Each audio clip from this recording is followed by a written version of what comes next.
This is a problem involving heat and temperature change.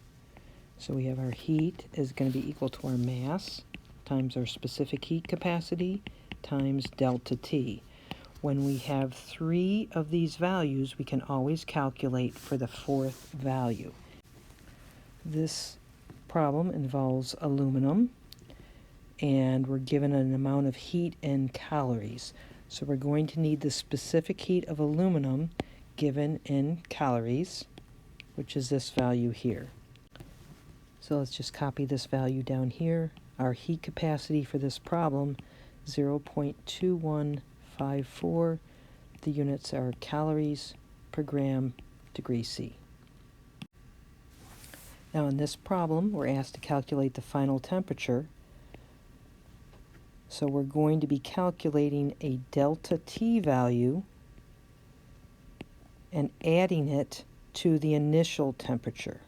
So the initial temperature is 20 degrees C. Once we get our value for delta T, we can add that to our initial temperature to get our final temperature. So we have our TF is going to be equal to our initial temperature plus delta T. So we're going to solve this equation for delta T. When we do that, we see that delta T is going to be equal to the heat divided by the mass and the specific heat capacity. Okay, we have our value of heat here. We have our specific heat capacity, and we have our mass. So we should be able to just substitute in these values and churn out our answer. So we have 450 calories. We're going to divide by the mass, 37 grams. We're also going to divide by the heat capacity.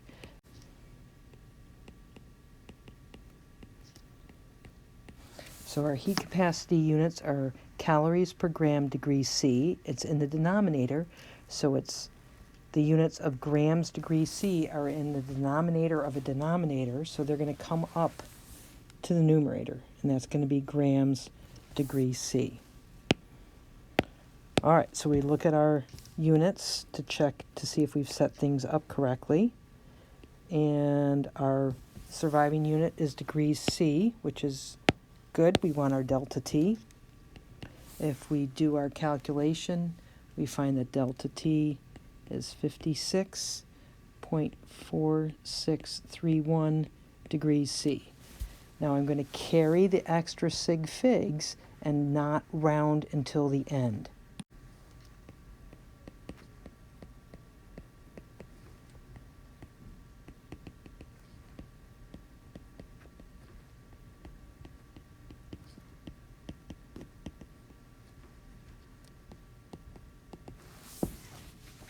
All right, so now that we know what our delta T is, we can add that to our initial temperature to get our final temperature. So we have our final temperature is going to be equal to our initial temperature, which is 20. And we're going to add that to 56.4631 degrees C. So our initial calculator answer is 76.4631 degrees C. Now we have our final answer. We can go back and worry about our sig figs. So looking at the sig figs, we look at all the numbers that go into determining our final answer. So 3 sig figs, 2. This has 4 sig figs. So this number here is limited to 2 sig figs. And that means that this is good only to the ones place. So that's good to the ones place. This one is also good to the ones place. So our final answer is good to the ones place and can be reported as 76 degrees C.